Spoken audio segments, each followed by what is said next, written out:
باب مدینۃ العلم ہے، لیکن سب مانتے ہیں کہ جامع قرآن سیدنا عثمان رضی اللہ تعالیٰ عنہ ہے۔ اب ہم شیعہ کو پہلا حق دیتے ہیں کہ یہ وہ مان لیں کہ حضرت عثمان شیعہ تھے، تو ہم بھی کہیں گے کہ بھی قرآن پاک کے جمع کرنے حفاظت کا وعدہ شیعوں کے ہاتھ پر پورا ہوا ہے، لیکن کیا کوئی شیعہ حضرت سیدنا عثمان رضی اللہ تعالیٰ عنہ اہل سنت والجماعت تھے؟ تو گویا اتفاق سے یہ بات ثابت ہو گئی، شیعہ سنی اتفاق سے، کہ قرآن پاک کے جمع کرنے کا حفاظت کا وعدہ اللہ تعالیٰ نے سنی خلیفہ سے یہ وعدہ پورا کرایا اور ان سے یہ کام لیا۔ اور یہ بھی یہ بات ساتھ ساتھ ہی یاد رکھیں کہ اگر اہل سنت والجماعت سچے ثابت ہو گئے تو وہ صرف حضرت عثمان ہی کو نہیں مانتے، وہ حضرت علی کرم اللہ تعالی وجہ کو بھی مانتے ہیں، ان سے بھی محبت رکھتے ہیں۔ تو اب دیکھیے قرآن پاک اللہ کی آخری کتاب ہے، اس کی حفاظت کا وعدہ اللہ تبارک و تعالی نے اہل سنت والجماعت کے ہاتھوں پر پورا کروایا، اور ایسے خلیفہ کے ہاتھوں پر پورا کروایا جس کے اہل سنت والجماعت ہونے میں کسی کو کوئی اختلاف نہیں۔ اگر سیدنا علی کرم اللہ تعالی وجہ جمع فرماتے تو ہم کہتے ہیں کہ وہ اہل سنت والجماعت ہیں، وہ کہتے ہیں وہ شیعہ ہیں، تو جھگڑا بڑھ جاتا نا۔ لیکن اللہ تبارک و تعالی اہل سنت والجماعت کی صداقت کو بالکل بے داغ رکھنا چاہتے ہیں۔ ہاں، اہل سنت والجماعت کے عقیدے میں جس طریقے سے حضرت عثمان رضی اللہ تعالیٰ عنہ واجب الاحترام ہے، سیدنا علی کرم اللہ تعالی وجہ بھی واجب الاحترام ہے۔ حضرت سید طاولہ شاہ صاحب بخاری رحمۃ اللہ تعالی علیہ ایک دفعہ تانگے پر بیٹھے تشریف لے جا رہے تھے، تو راستے میں کوئی مزار تھا، ملنگ بیٹھے تھے، اور وہ سنیوں کو دیکھ کر پھر زیادہ نعرے لگاتے، یا علی یا علی۔ شاہ صاحب کا تانگا قریب پہنچا تو شاہ صاحب تانگے سے نیچے اترے، کہتے آپ کہو کیا کہہ رہے تھے؟ میرے ابا نے تمہارا کیا گناہ کیا ہے حضرت علی کرم اللہ تعالی وجہ نے؟ اس گندے منہ سے بھنگ اور شراب پی کر اس کا نام لے رہے ہو، کیا گناہ کیا تمہارا میرے ابا نے؟ اب وہ خاموش دبک گئے، آگ جلائی تھی، اس کے گرد بیٹھے تھے۔ شاہ صاحب نے 2-4 دفعہ ڈانٹا، وہ بھی نہیں بولے۔ شاہ صاحب تانگے پر سوار ہو گئے، اور اس کے بعد جب تانگا چلا، شاہ صاحب فرماتے ہیں کہ میں نے ذرا کان پیچھے کی طرف رکھا کہ اب کچھ کہتے ہیں یا نہیں، تو کہنے لگے تھوڑی، جب میں تانگا دور تھوڑا گیا، کہنے لگے کہ سنی جل گیا ہے علی کے نام سے، سنی علی کے نام سے جل گیا ہے۔ شاہ صاحب نے فرمایا کہ کب وقت تو دھوئے پر تم بیٹھے ہو، جل میں گیا ہوں، آگ پر تو تم بیٹھے ہو۔ ہمارا تو عقیدہ ہے سنی علی کی شان بڑھے، سنی کا ایمان بڑھے۔ ہم تو حضرت علی کرم اللہ تعالی کی شان کے قائل ہیں۔ اسی پر ایک واقعہ اور یاد آیا، یہ جہانگیر نے جب نور جہاں سے شادی کر لی تو نور جہاں شیعہ تھی۔ اب نور جہاں کی کوشش یہ تھی کہ جہانگیر شیعہ ہونے کا اعلان کرے۔ اس نے ایران لکھا کہ کوئی بہت بڑا مناظر بھیجو تاکہ یہاں مناظرہ ہو۔ یہاں کے اہل سنت والجماعت علماء میں کچھ پریشانی ہوئی کہ ایک تو ہے کہ علمی طور پر مناظرہ ہو، لیکن یہاں تو سارا دخل نور جہاں کا ہوگا، وہ کوئی بات تو صحیح کرنے نہیں دے گی، اس لیے کام خراب ہے۔ لیکن اللہ تعالیٰ نے عجیب انتظام فرمایا، نور جہاں نے یہ لکھا کہ جو مناظر آئے وہ 1 ہفتہ پورا لاہور میں قیام کرے اور وہاں سنی علماء سے چھیڑ چھاڑ کرے، پھر 1 ہفتہ دہلی قیام کرے، وہاں چھیڑ چھاڑ کرے، تاکہ آگرے تک پہنچتے ہوئے جہاں مناظرہ ہونا تھا حکومت کے زور سے اتنا اس کا روپ پھیلا دیا جائے کہ اس کے سامنے کوئی بات نہیں کر سکتا۔ اب وہ لاہور پہنچا، رات رہا، صبح اس نے کہا کہ بھائی کوئی سنی بزرگ ہو۔ اب وہ بھی پہچانتے ہیں نا کہ علماء جو ہیں وہ تو بات کا جواب دیتے ہیں، صوفیہ کرام ایسی باتوں میں نہیں پڑتے۔ تو حضرت میرا اصل زنجانی رحمۃ اللہ تعالی علیہ، میاں میر کے نام سے جو مشہور ہیں، یہ اس وقت حیات تھے۔ اس نے کہا کہ وہ سنی بزرگ ہو تو زیارت کے لیے جانا ہے۔ اس سے ایک تو سنی اور مائل ہوئے کہ بھئی بہت اچھا آدمی ہے کہ دیکھو ہمارے بزرگوں سے ملتا ہے. سردی کا موسم تھا، حضرت دھوپ میں بیٹھے تھے باہر صحن میں، تو جب وہ داخل ہوئے تو حضرت نے مریدوں سے فرمایا کہ یہ جو لوگ آ رہے ہیں ان کا دل سیاہ ہے. خیر وہ آئے، آ کر بیٹھ گئے. علیک سلیک کے بعد حضرت نے پوچھا کہ آپ کہاں سے تشریف لائے، کیا کام کرتے ہیں؟ تو نے کہا جی ہم ایران سے آئے ہیں اور ہمارا کام ایک ہی ہے، اہل بیت کی شان بیان کرنا. اہل بیت کی شان بیان کرنا. حضرت میاں میر رحمۃ اللہ نے فرمایا کہ بھائی اہل بیت کی شان بڑھے، سنی کا ایمان بڑھے، آپ ہمیں بھی ذرا اہل بیت کی شان سنائیں، ہم بھی چاہتے ہیں کہ سنیں. اس نے بیان کرنا شروع کر دیا اور بیان کرتے کرتے اس میں ایک بات یہ بھی کہی کہ جہاں سیدنا امام حسین رضی اللہ تعالیٰ عنہ کا مزار ہے، اللہ تعالیٰ کا اتنا احسان ہے کہ اس کے 40 میر چاروں طرف جو بھی دفن ہو جائے وہ بخشا جاتا ہے، کیسا بھی گناہگار ہو. جب یہ سنا حضرت میاں میر رحمۃ اللہ علیہ نے تو فرمایا ماشاءاللہ ماشاءاللہ، اللہ تعالیٰ کی رحمتوں کے کنارے نہیں ہوتے، میلوں میں وہ رحمت بند نہیں ہوتی. لیکن اگر یہ مقام اللہ نے حضرت حسین کو دیا ہے تو مجھے اب یہ سمجھا دو کہ حضرت حسین کا اتنا اس کی عزت ہو، اتنا احترام ہو کہ جہاں ان کی قبر ہے 40 میل تک جو دفن ہو بخشا جائے. لیکن ان کے نانا کے ساتھ جو بزرگ دو لیٹے ہوئے ہیں ابو بکر اور عمر، تو چلو 40 میل تک نہ صحیح، وہ جو دو ساتھ لیٹے ہوئے وہ بخشے جائیں گے یا نہیں. اب وہ جو شیعہ ذاکر تھا بڑا پریشان ہوا کہ اگر میں کہتا ہوں کہ بخشے جائیں گے تو ہمارا مذہب ختم ہوتا ہے، اور اگر میں کہتا ہوں کہ نہیں بخشے جائیں گے تو حضرت حسین کو تو جو شان ملی ان کی برکت سے ملی ہے نا. تو پھر وہ کہیں گے کہ حضرت حسین کو ایسی شان کیوں ملی جو اللہ کے نبی پاک کو نہیں ملی. آخر وہ خاموشی سے اٹھا اور واپس چلا گیا اور جا کر کہا کہ میں آگے نہیں جاؤں گا، مجھے واپس ایران بھیج دیا جائے. بہت لوگوں نے کہا جی آپ کو بڑی محنت سے بلایا گیا ہے. سکھا کہ ایسے شخص سے بات ہوئی ہے جو صوفی مزاج ہے، نہ کبھی مناظرہ کیا، نہ سنا، نہ دیکھا. اس نے مجھے ایسا لاجواب کر دیا ہے تو اگر کسی مناظر سے واسطہ پڑا تو خدا نے کتنی پٹریاں کھلائے گا. وہ وہیں سے واپس چلا گیا. تو بہرحال قرآن پاک کے جتنے قاری ہیں جن سے قرات متواتر ہوئی وہ سارے کے سارے اہل سنت والجماعت. تو جس طرح قرآن پاک اللہ تبارک و تعالیٰ کی آخری کتاب ہے، اسی طرح اللہ تبارک و تعالیٰ کے دو گھر بھی ہیں، ایک بیت اللہ شریف ہے، ایک بیت المقدس ہے. بیت اللہ شریف تو حضرت پاک کے زمانے میں فتح ہو گیا، فتح مکہ کے زمانے میں، اور بیت المقدس حضرت پاک کی زندگی میں فتح نہیں ہوا. البتہ آپ نے پیش گوئی فرمائی تھی کہ بیت المقدس فتح ہوگا اور اسلامی حکومت میں شامل ہوگا. بیت اللہ شریف جو ہے یہاں اللہ تبارک و تعالیٰ کی صفت محبت کی تجلی ہے، اور بیت المقدس میں اللہ تعالیٰ کی صفت حکومت کی تجلی ہے. اسی لیے قیامت کے دن تخت عدالت وہی قائم ہوگا جہاں آج بیت المقدس ہے. اور بیت المقدس میں جو نبی ہوئے ان کو اللہ تعالیٰ نے حکومت بھی عطا فرمائی، کیونکہ وہ دیوان عام ہے اللہ تبارک و تعالیٰ کا، لیکن بیت اللہ شریف دیوان خاص ہے. یہاں حضرت پاک صلی اللہ علیہ وسلم کو چند گھنٹوں کے لیے جنگ فاتحانہ داخلے کی اجازت تھی، ورنہ یہاں حضرت کو حکومت بھی عطا نہیں فرمائی گئی. مدینہ منورہ آ کے حکومت عطا فرمائی گئی. تو اب یہ پیش گوئی جو فرمائی تھی تو بیت المقدس حضرت کے بعد صحابہ کے زمانے میں فتح ہوا یا نہیں؟ جی آپ بولتے بالکل نہیں، یا تو سمجھتے نہیں بات میری. فتح ہوا یا نہیں؟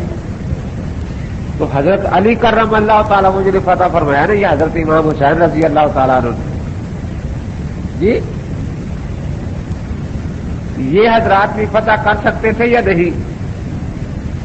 لیکن اللہ تبارک و تعالی نے یہ فتح حضرت عمر کے ہاتھ پر کروائی، کیونکہ اگر حضرت علی کرم اللہ تعالی وجہ فتح فرماتے تو پھر جھگڑا ہوتا۔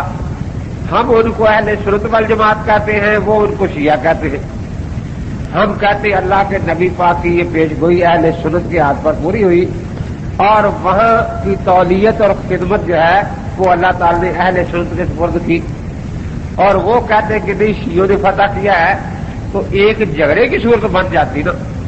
لیکن اللہ تبارک و تعالی اہل سنت والجماعت کی دلیل کو بالکل بے داغ رکھنا چاہتے ہیں، اس لیے یہ کام جو ہے یہ حضرت عمر رضی اللہ تعالی سے لیا، ان کی ہاتھوں پر بیت المقدس فتح ہوئی، اس لیے اللہ نے اپنا گھر جن کے حوالے کیا تو وہ سچی جماعت ہے یا جھوٹی جماعت ہے؟ اسی طرح بیت اللہ شریف کی تولیت کا شرف سنت والجماعت کو رہا، تو اللہ نے اپنی کتاب کی حفاظت یہ بھی اہل سنت والجماعت سے کرائی۔ اللہ تبارک و تعالی نے اپنے دونوں گھروں کی حفاظت بھی اہل سنت والجماعت سے کروائی۔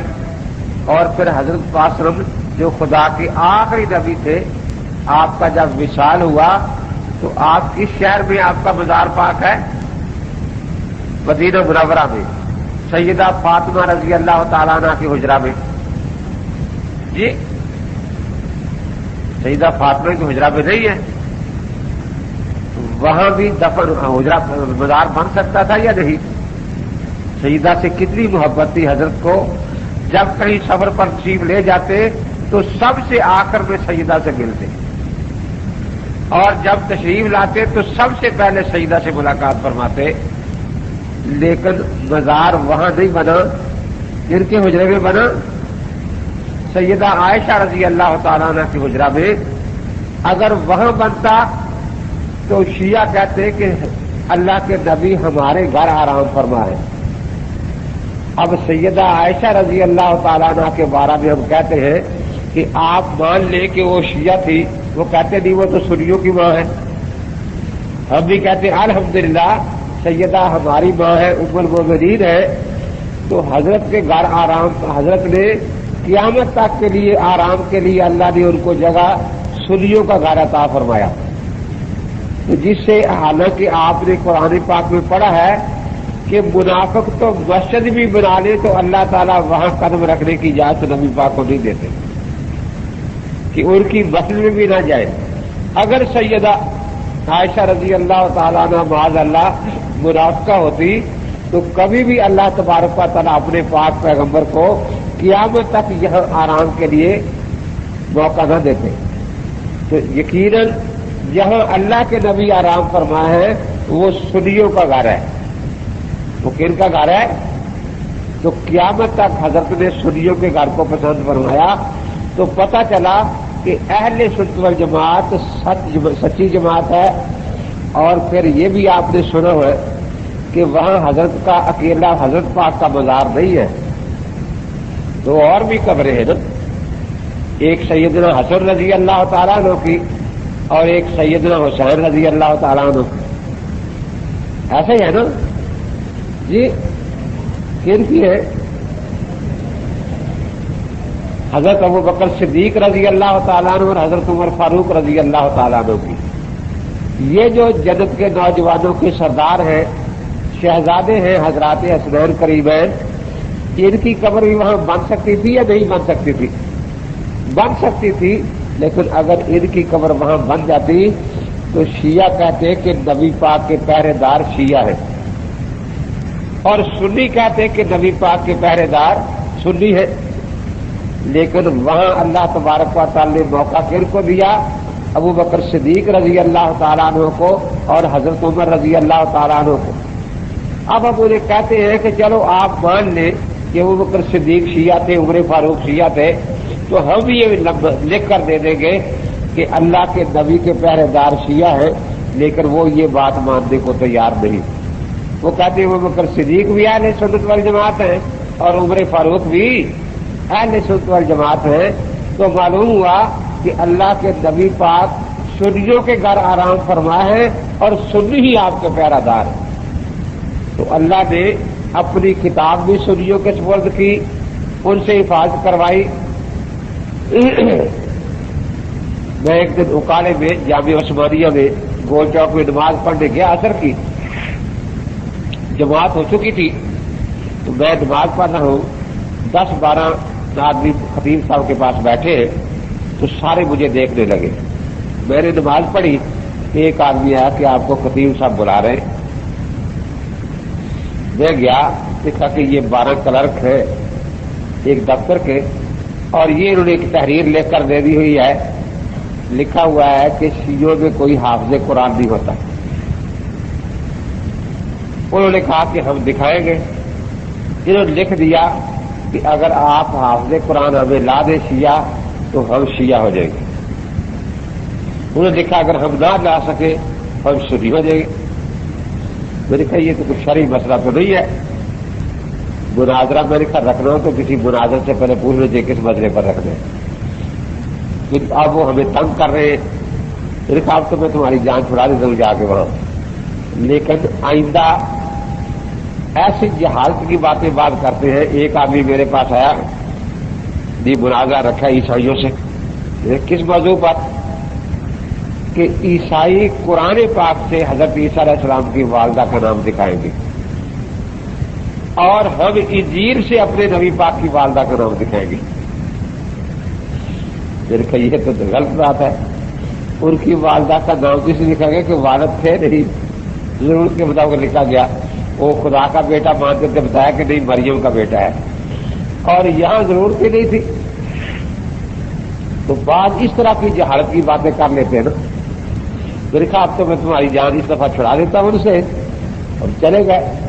وہ پورے کے راہ بیٹھے تھے، ان کے صدر نے جب مجھے دیکھا تو دور سے بھاگا ہوا آیا کہ جی مناظرہ تو یہاں نہیں ہے۔ میں نے کہا مناظرہ نہیں ہے، ویسے میں نے کہا میں بھی آگے ہوں، کچھ سنو لوگ اکٹھے ہیں وہاں، کہ جی مناظرہ بالکل نہیں ہے۔ میں نے کہا ٹھیک ہے۔ خیر ہم پہنچے، جب میں بیٹھا جا کے تو وہ کہنے لگا جی تحریر پڑھ لے پہلے۔ میں نے کہا آپ سنا دیں، سب سن لیتے۔ انہوں نے سنا دیا کہ دیکھو جی انہوں نے لکھ کر دیا ہے کہ اگر شیعوں میں کوئی حافظ قرآن ہو تو وہ یہ شیعہ ہو جائے گا۔ اور یہ دو آپ کے سامنے بیٹھے ہیں، ایک ہم لاہور سے لائے ہیں جامعہ المنتظر سے، اور ایک حیدرآباد جنگ سے۔ تو میں نے کہا کہ یہ اس کی کیا ضمانت ہے کہ یہ شیعہ ہے؟ وہ تو سنیوں کو کہہ دے کہ کسی سنی کو لے آؤ تم۔ ہاں کہتے اس کی آپ تحقیق کر لیں کہ یہ شیعہ ہے یا سنی ہے۔ تو میں نے ان دونوں کے سامنے کاغذ رکھا کہ آپ لکھیں یہاں کہ ہم شیعہ ہیں، ہمارا اس قرآن پاک پر بالکل ایمان نہیں۔ اب وہ سارے چیخنے لگے کہ دیکھو جی وہ کہتے تھے کہ شیعوں میں حافظ قرآن کو نہیں ہو سکتا، اور یہ آ گیا کہتا ہے شیعوں کا قرآن پر ایمان ہی نہیں۔ تو دیکھو بھائی جتنا اسے کسی کا علم اتنی بات کرتا ہے نا، ان کو اتنی بات کا علم تھا، مجھے اس بات کا علم ہے کہ شیعہ کا ایمان پر قرآن نہ ہے نہ ہو سکتا ہے۔ میں نے کہا لکھو، پھر پتہ لگے آپ شیعہ ہیں یا نہیں۔ اب ادھر تو شور مچ گیا، تو آپ نے کہا کہ یہ نئی بات چھڑ گئی۔ ادھر وہ جو دونوں حافظ تھے وہ مجھے ایسا ایسا پوچھتے ہیں آپ کون سی سورت سنیں گے؟ ایک دوسرا کہتا جی کس پارے کا آپ رکوع سنیں گے؟ میں نے کہا تحریر میں سورت لکھا ہے، رکوع قرآن لکھا ہے، قرآن۔ آپ کو آگے مسلح پر کھڑے کریں گے، پیچھے 10 حافظ سنی کھڑے ہوں گے، اور پورا قرآن آپ کو سنانا ہوگا۔ اب جب میں نے یہ کہا وہ کہتے ہمیں نہیں آتا۔ میں نے کہا پورے قرآن کی بات، یہ قرآن کا لفظ لکھا ہوا ہے، تم آگے کھڑے ہو گے، پیچھے 10 سنی حافظ کھڑے ہوں گے، پورا قرآن سنا۔ وہ اٹھ کے چل دیے، کہتے ہم نہیں ہیں سنا سکتے، ہم نہیں سنا سکتے، ہم نہیں سنا سکتے، ہمیں تو کہتا تھا کہ کہیں سے کوئی رکوع سنانا پڑے گا، کل سنا دیں گے۔ اب وہ شیعہ ان کی بنتے کرے کہ 2 منٹ بیٹھو تو صحیح، کہتے بیٹھے کہتے جی، کہتا مسلح پر کھڑے کر کے سننا ہے اور پورا قرآن سننا ہے، ہم نہیں سنا سکتے، ہم نہیں سنا سکتے۔ کہا کس طرح سے جان چھوٹی ان کی۔ میں نے کہا آئندہ ایسی غلطی نہ کرنا، آئندہ پہ ٹھیک ہے ایسی بات کرنی ہے تو مشورہ کر کے لکھنی چاہیے تحریر، خود نہیں لکھنی چاہیے۔ تو معلوم ہوا کہ اہل سنت والجماعت جو ہے یہ اللہ تبارک و تعالیٰ کی ہاں سچی جماعت ہے۔ اللہ تبارک و تعالیٰ نے اپنے دین کا محافظ ان ہی کو بنایا ہے، اہل سنت والجماعت کو۔ اب دیکھیے جب اہل سنت والجماعت سچے ہو گئے تو سیدہ صرف سیدہ عائشہ نہیں، سیدہ فاطمہ بھی ہمارے ایمان کی جان ہے۔ صرف حضرت عثمان ہی نہیں، سیدنا علی کرم اللہ تعالیٰ عنہ بھی ہماری آنکھوں کی ٹھنڈک ہے۔ صرف حضرت عمر اور حضرت ابو بکر صدیق رضی اللہ تعالیٰ عنہ نہیں، حضرات حسنین کریمین جو ہیں وہ بھی ہمارے سر کے تاج ہیں۔ تو اس لیے جب اہل سنت والجماعت سچے ہو گئے تو سب کی سچائی بھی ثابت ہو گئی۔ ایک دفعہ لکھنؤ میں ان کی چونکہ تعداد زیادہ تھی روافت کی، انہوں نے قضا صحابہ ایجیٹیشن شروع کر دی۔ قضا صحابہ کو برا بھلا کہنا۔ تو آخر ایک دو کا لڑائی ہو گئی، عدالت تک کیس چلا گیا۔ انہوں نے عدالت میں درخواست دی کہ دیکھیے انگریزی قانون یہ ہے کہ ہر شخص کو مذہبی آزادی حاصل ہے۔ کسی کے مذہب میں کوئی کام اچھا ہو، عبادت ہو، ثواب ملتا ہے، اس کو ثواب کمانا جائز ہے۔ جس طرح سنی قرآن پاک کی تلاوت کرتے ہیں ان کو ثواب ملتا ہے، تو قانون ان کو قرآن پاک کی تلاوت سے روکتا نہیں، کیونکہ وہ اپنی عبادت کر رہے ہیں، یہ نفل پڑھ رہے ہیں، ان کو ثواب ملتا ہے، تو کوئی قانون ان کو نفل پڑھنے سے روکے گا؟ یہ درود پاک پڑھ رہے ہو، کلمہ شریف کا ذکر کر رہے ہو، تو ان کو ثواب ملتا ہے نا، کیونکہ ان کے مذہب میں یہ باعث ثواب چیز ہے۔ اس لیے کوئی قانون ان کو روک نہیں سکتا۔ جس طرح ان کو قرآن پاک پڑھنے پر ثواب ملتا ہے، درود شریف پڑھنے پر ثواب ملتا ہے، ہمارا مذہب عقیدہ یہ ہے کہ صحابہ کو گالی دینے پر ہمیں بھی ثواب ملتا ہے۔ تو جب ان کو ثواب کے کام سے قانون نہیں روکتا تو ہمیں کس لیے روکا جاتا ہے؟ اب قانون کے مطابق یہ درخواست انہوں نے لے لی اور تاریخ دے کہ بھئی فلاں تاریخ کو سنی پیش کر جواب دعویٰ پیش کریں۔ سب اخبارات میں بات آ گئی، ملک میں شور مچ گیا۔ حضرت امیر شریف سید عطاء اللہ شاہ صاحب بخاری رحمۃ اللہ تعالی علیہ فقہ حنفی کا مشہور فتاوی برہنہ لے کر پہنچ گئے۔ بڑی دنیا تھی، جج نے درخواست سنائی کہ بھئی یہ درخواست ہے اور یہ واقعی قانون ہے گورنمنٹ کا کہ کسی کو اس کی عبادت سے روکا نہیں جا سکتا۔ اس لیے قانونی طور پر اگر واقعتاً یہ ان کے مذہب میں عبادت ہے تو ان کو روکا نہیں جا سکتا۔ اب سنی جواب دے تو کیا کریں؟ قانون کے مطابق ان کو اجازت ملنی چاہیے، سنی کیوں روکتے ہیں؟ تو شاہ صاحب نے فرمایا کہ ہم بالکل نہیں روکیں گے، ان کے مذہب تو آپ نے سن لیا، یہ ہمارا مذہبی پڑھنے فتاوی برہنہ میں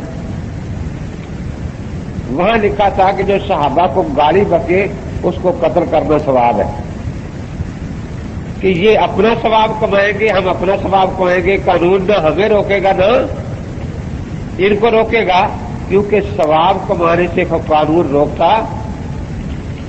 جب جج نے فتاوی برہنہ پڑھا اور پھر اس شیعہ کو دیا وکیل کو کہ بھئی یہ دیکھ لو، اگر ثواب کمانے کا ہے تو وہ کہتے ہیں ہمیں بھی ثواب کا حق ملنا چاہیے کمانے کا۔ آپ اپنا ثواب کماتے رہیں، یہ اپنا ثواب کماتے رہیں گے۔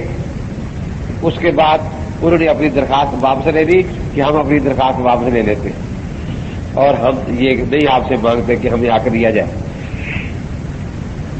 تو چونکہ دنیا بہت تھی، پاکستان بننے سے بہت پہلے کی بات ہے، وہاں ایک ہندو تھا، وہ جج تھا اور یہ سن ہی آیا تھا کہ کیا شور ہے۔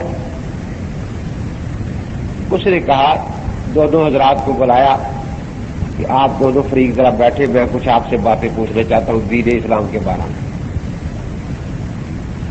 بیٹھ گئے دونوں طرف کے علماء، عوام بھی بیٹھ گئے۔ اس نے پوچھا کہ یہ بتاؤ کہ آپ دونوں فرقوں کا اتفاق ہے کہ حضرت محمد الرسول اللہ صلی اللہ تعالی علیہ وسلم مکہ مکرمہ میں سیدہ آمنہ کے ہاں پیدا ہوئے تھے؟ یعنی کہ بالکل اتفاق، اس میں اختلاف تو نہیں ہے کہ بالکل نہیں۔ تو پہلی بات یہ ہوئی۔ دوسری بات یہ کہ کیا واقعی آپ سب مانتے ہیں کہ رسول اقدس صلی اللہ تعالی علیہ وسلم نے 40 سال کی عمر میں اعلان فرمایا تھا کہ مجھے اللہ تعالی نے نبی بنایا ہے. آپ نے دعوت نبوت فرمایا تھا. اس کو دونوں فریق مانتے ہیں کہ دونوں مانتے ہیں. کوئی اختلاف اور جھگڑا تو نہیں کہ نہیں ہے. فرمایا پھر آپ نے نبوت کے دعوے کے بعد اپنی نبوت کے کوئی دلائل بھی پیش کیے تھے, کوئی معجزات دکھائے تھے جس سے ثابت ہو کہ واقعتاً آپ اللہ کے سچے نبی ہیں؟ کہ بالکل دکھائے تھے. کہ دونوں فریق مانتے ہیں کہ حضرت پاک ذات ہے. تو انہوں نے کہا کہ ہم مانتے ہیں کہ حضرت پاک صاحب ایک وہ ذات ہے.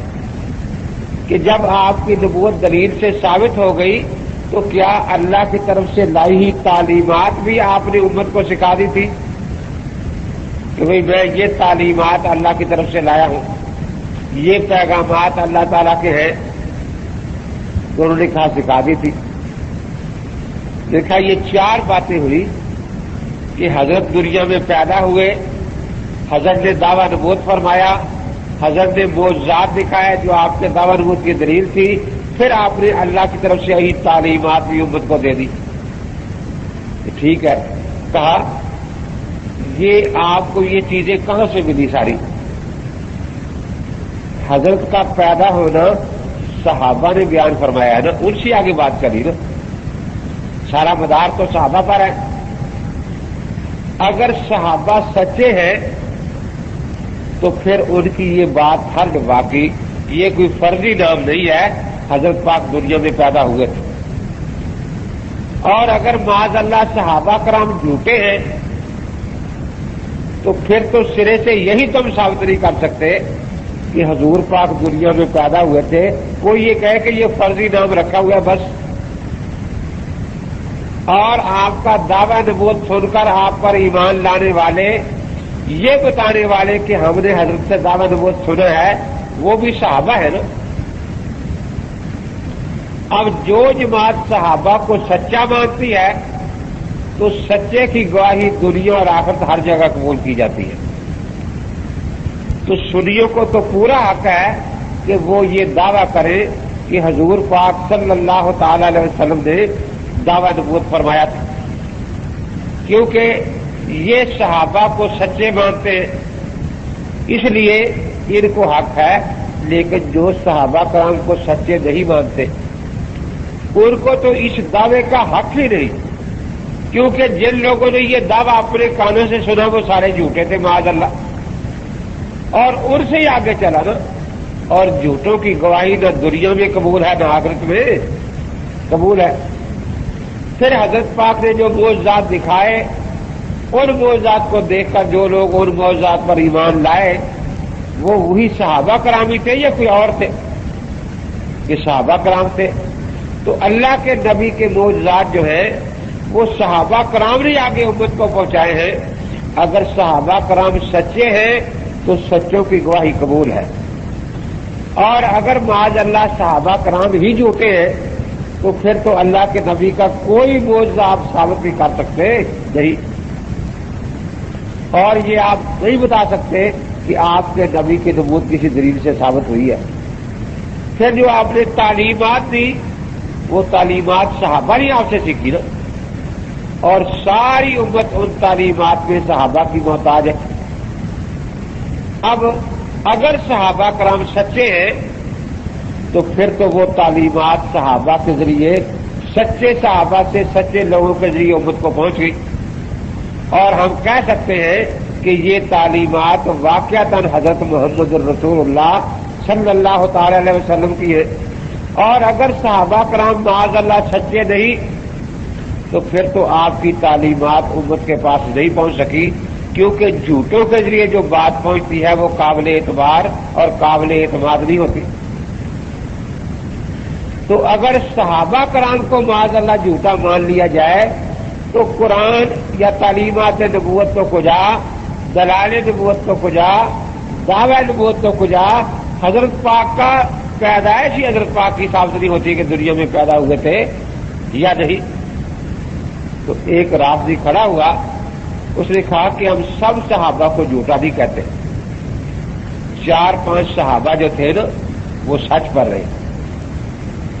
سکھا پہلی بات تو یہ کہ اگر ہم مان لیں کہ 4-5 صحابہ آپ کے یہاں سچ پر رہے تو 4-5 کی روایت متواتر نہیں ہوا کرتی، اور دین میں تواتر کی ضرورت ہے.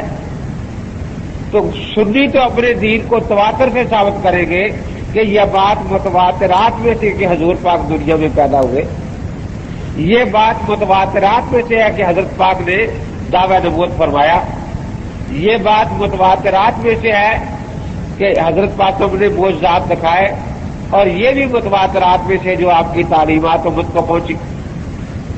اور اگر وہ 4-5 مان ہی لیے جائے کہ وہ سچے تھے تو اس کا مطلب ہے کہ تواتر نہیں ہے، اور تواتر کے علاوہ دین پر یقین نہیں ہو سکتا. لیکن یہ بھی اس صورت میں ہے کہ جب مان لیا جائے کہ وہ 5 صحابہ سچ بولتے تھے. لیکن اس ہندو نے کہا کہ میں نے جہاں تک مطالعہ کیا آپ کے مذہب کا، اس میں یہ ہے کہ آپ کے ہاں سارے صحابہ جھوٹ بولتے تھے، ایک بھی سچ بولنے والا نہیں تھا. ہاں اس میں تفصیل آپ کے ہاں ایک ہے کہ صحابہ میں حضرت پاک کے بعد 2 جماعتیں بن گئی تھی. ایک بہت بڑی جماعت جو ابو بکر صدیق رضی اللہ تعالی کے ساتھ تھی، اور ایک یہ 2-4 کی جماعت جو حضرت علی کرم اللہ تعالی وجہ کے ساتھ تھی. آپ کی کتابوں سے پتہ چلتا ہے کہ صدیق اکبر کے سارے ساتھی جو تھے وہ بھی معاذ اللہ جھوٹ بولتے تھے، لیکن فرق یہ تھا کہ وہ جھوٹ کو گناہ سمجھتے تھے، نفاق سمجھتے تھے. اور حضرت علی کرم اللہ تعالی کے 2-4 ساتھی بھی جھوٹ بولتے تھے، لیکن یہ عبادت سمجھ کر جھوٹ بولتے تھے، ثواب سمجھ کر جھوٹ بولتے تھے، کیونکہ ان کے یہاں تقیہ بہت بڑی بات ہے. لا دین لمن لا تقیہ لہ، کہ جو تقیہ نہ کرے اس کا دین ہی نہیں. تیسرا اشارے دین پھر تقیہ کہ دین کے اگر 10 حصے ہوں تو 9 حصے تقیہ میں ہیں. تو وہ ان کے جھوٹ کا نام آپ کے ہاں نفاق ہے، ابو بکر صدیق اور ان کے ساتھیوں کے جھوٹ کا نام، اور ان کے جھوٹ کا نام آپ کے ہاں تقیہ ہے. تو میرے وہ کہنے لگا کہ اس سے پتہ چلا کہ آپ اپنے مذہب کو چھپا رہے ہیں، ورنہ آپ کے نزدیک ایک صحابی بھی سچ بولنے والا نہیں تھا. صحابہ کی بڑی جماعت بھی جھوٹ بولتی تھی لیکن اس کو گناہ سمجھتی تھی، اور آپ اس جھوٹ کا نام نفاق رکھتے. اور وہ جو چھوٹی جماعت تھی وہ بھی جھوٹ بولتی تھی، لیکن اس جھوٹ کو عبادت سمجھتی تھی، اس کا نام آپ نے تقیہ رکھا ہوا ہے. تو جب آپ کے ہاں ایک صحابی بھی سچ بولنے والا نہیں تو آپ کو کوئی حق نہیں آپ دنیا کے سامنے کہیں کہ حضور پاک دنیا میں پیدا ہوئے تھے. آپ کو کوئی حق نہیں کہ آپ یہ لوگوں کو بتائیں کہ حضرت پاک نے 40 سال کی عمر میں دعوی نبوت فرمایا تھا. آپ کو کوئی حق نہیں کہ آپ یہ کہیں کہ حضرت پاک نے معجزات دکھائے تھے. آپ کو کوئی حق نہیں کہ آپ حضرت پاک کی تعلیمات کا نام لیں. اب وہاں سارے لاجواب تھے. ایک اور کھڑا ہو گیا، اس نے کہا کہ ایک بات میں نے بھی سمجھنی ہے. آپ حضرت علی کرم اللہ تعالی وجہ کو مانتے ہیں نا؟ کہ جی ہاں. اس نے کہا کہ حضرت علی کرم اللہ تعالی وجہ کا ایمان آپ ثابت کر سکتے ہیں، ان کا طریقہ نماز آپ ثابت کر سکتے ہیں. کیوں؟ جو ان لوگوں کے سامنے ظاہر کیا وہ سنیوں والا ہے، جو نماز وہ پڑھتے تھے وہ سنیوں والی ہے، ان کے پیچھے نماز پڑھتے رہے. وہ اس پر ایک لطیفہ تاریخ میں لکھا ہے کہ ایک گاؤں میں کچھ رافضی تھے، کچھ سنی تھے. اب یہ صبح اٹھ کر جو ان کا مؤذن تھا نا وہ تبرہ بازی شروع کر دیتا، صحابہ کو برا بھلا کہتا. سنیوں کے 4 لڑکے نوجوان اکٹھے ہوئے کہ روز سن کے تنگ آ گئے ہیں، چلو دیکھا جائے گا، ہمیں قتل ہی کر دیں گے نا مقابلے میں، اس کا تو ستیہ ناش کریں آج. وہ جا کے استرے چاروں لے کر استرے اور چھپ کر بیٹھ گئے. اب آدھی وہ اذان بھی فجر سے پہلے دیتے ہیں نا. اذان انہوں نے شروع کی، اذان کے بعد اس نے صدیق اکبر رضی اللہ تعالیٰ عنہ کو برا بھلا کہنا شروع کر دیا. وہ ایک آیا اور اس نے آ کر کان کاٹ لیا اس کا کہ میں نے تیرا کیا گناہ کیا تو مجھے روز گالی دیتا، میں ابو بکر ہوں. وہ کہتا نہیں خدا کی قسم میں تجھے گالی، میں تو عمر کو دے رہا تھا. وہ عمر بھی اٹھ کے اسے دوسرا کان کاٹ لیا.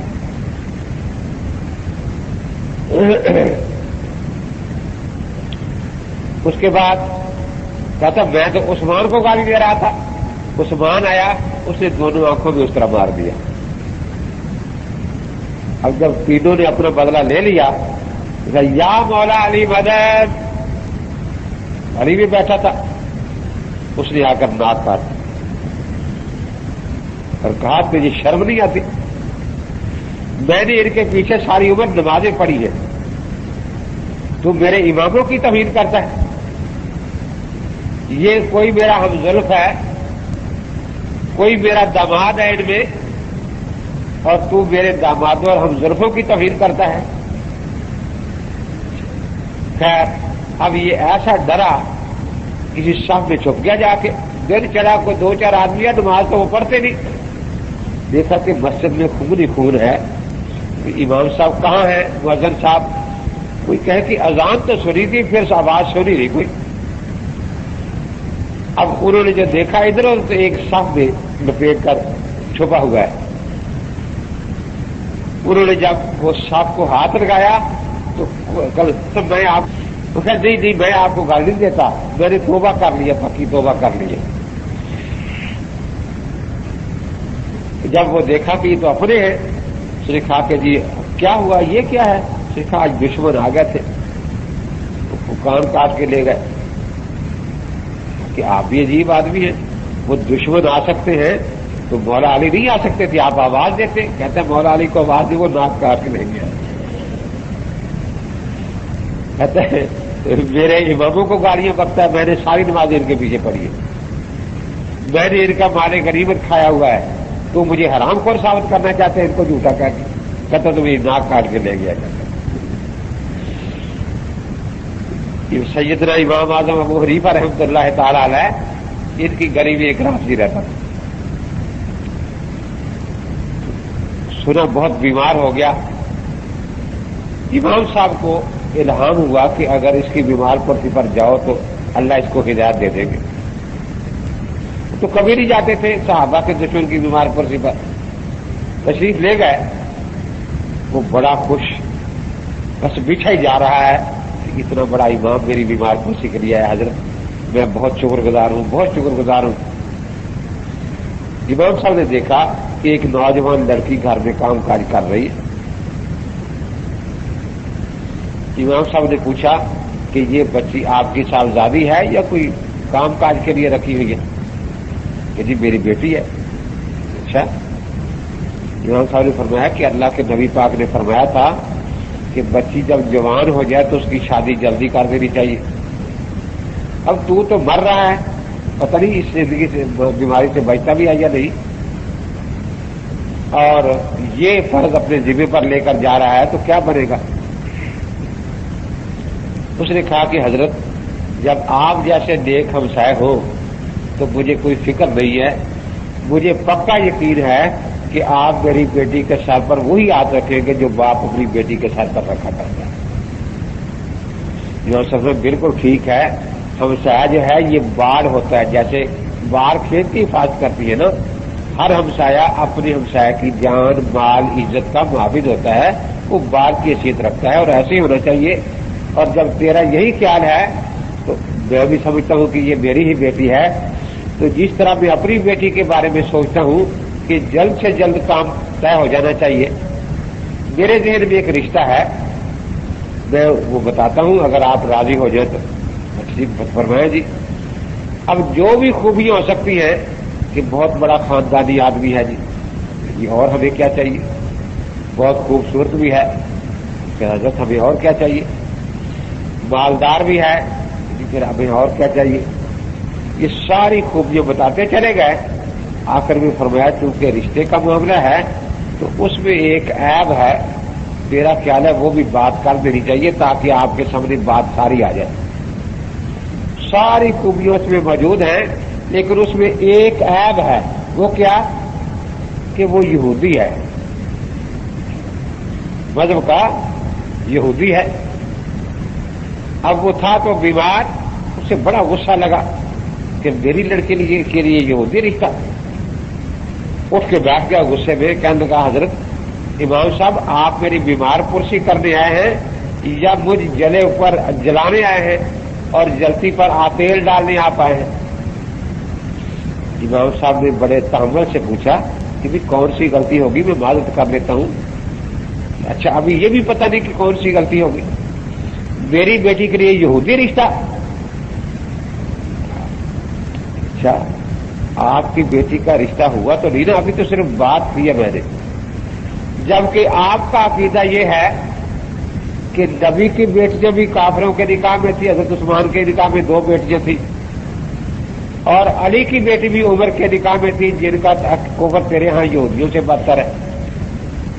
تو اللہ کے بندے خدا کا خوف کر، جو بات تو اللہ کے نبی اور ولی علی کے لیے برداشت کرتا ہے کہ ان کی بیٹیاں ان کے نکاح میں نہیں جو یہودیوں سے بدتر تھے، اپنی بیٹی کے لیے سن بھی نہیں سکتا تھا۔